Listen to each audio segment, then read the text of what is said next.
પાટણની શાકુંતલ ગ્રીન સિટીમાં પ્રભુ શ્રી રામની ભવ્ય શોભાયાત્રા, રંગોળી, મહાઆરતીનું આયોજન 501 દેશી દીવડાની મહાઆરતી. અયોધ્યામાં શ્રીરામ જન્મભૂમિ પર નિર્મિત શ્રીરામ મંદિરનો પ્રાણ પ્રતિષ્ઠા મહોત્સવને સમગ્ર દેશમાં વિવિધ કાર્યક્રમો થઈ રહ્યા છે ત્યારે પાટણ સ્થિત શાકુંતલ ગ્રીન સિટીમાં સોમવારના રોજ સૌ રહીશ ભાગ મળીને વિવિધ કાર્યક્રમો રાખવામાં આવ્યા હતા. સમગ્ર કાર્યક્રમને રંગેચંગે ઉજવવા માટે સૌ શેરીના રહીશ દ્વારા પોતાની શેરીઓને અનોખી રીતે શણગાર કરીને ભક્તિમય બનીને પ્રભુ શ્રી રામના આશીર્વચન મેળવ્યા હતા. સમગ્ર સોસાયટીમાં સવારે શૈલેન્દ્રસિંહ, વિપુલભાઈ, નરસિંહભાઈ, સુરેશભાઈ, રમેશભાઈ, લાલજીભાઈ દ્વારા પ્રભાત ફેરી ફરીને આખા વાતાવરણમાં અનોખી ભક્તિ પ્રસરાવવામાં આવી હતી. સતત 21 દિવસથી આ સોસાયટીમાં સાંજે દિલીપભાઈ, નરેશપાલસિંહ, નિલેશભાઈ, વિપુલભાઈ અને વડીલ માતાઓ દ્વારા ભજન કીર્તન કરવામાં આવતું હતું. સોમવારના રોજ રંગોળી, શોભાયાત્રા, સમૂહ આરતી, જમણવાર અને ગરબાનું આયોજન કરવામાં આવ્યું હતું.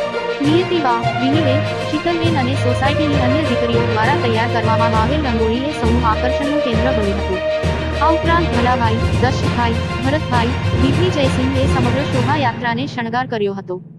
જ્યારે જયંતિભાઈ, બ્રિજેશભાઈ, નીતિનભાઈ, જીતુભાઈએ ભોજન પ્રસાદની સુંદર વ્યવસ્થા ઊભી કરીને સમગ્ર કાર્યક્રમને દીપાવી મૂક્યો હતો. આ કાર્યક્રમને કૌશિકભાઈ, રાહુલભાઈએ લાઇટિંગનું સુંદર કામ કરીને આકર્ષણ જમાવ્યું હતું. શોભાયાત્રામાં મીરાબાઈ દ્વારા અદ્ભુત શંખનાદ વગાડવામાં આવ્યો હતો. શાસ્ત્રી પ્રેમશંકર, વડીલ માતાઓ અને શંકરભાઈ દ્વારા મહાઆરતીની સુંદર વ્યવસ્થા ઊભી કરી આપી હતી.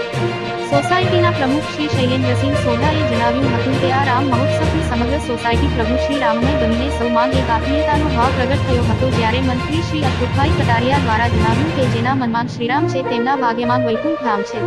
પોતાના પગે પોતાનો જીવ આપ્યો તેનું જગતમાં કલ્યાણ છે એવા ભાવ સાથે સૌ રહીશોએ આ કાર્યક્રમની સફળ બનાવ્યો.